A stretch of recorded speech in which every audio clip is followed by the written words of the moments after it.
When the shooting started, people started running out, and the door was closed, and the guy turned on them and started shooting them.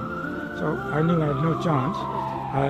There was a bench. I just lied down on my half body under the bench, and my legs are out, and pretending to stop my breath. And he changed magazines 7 times.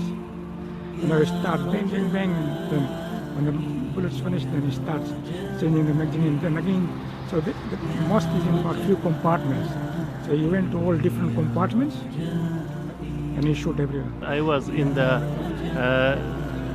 side room, one of the side room, and then the imam, he started his sermon, and then suddenly we heard the shooting, and then people were running out. I saw some people, they were running out through the room I was in, and then when I saw blood, then I was confirmed that it was actually shooting.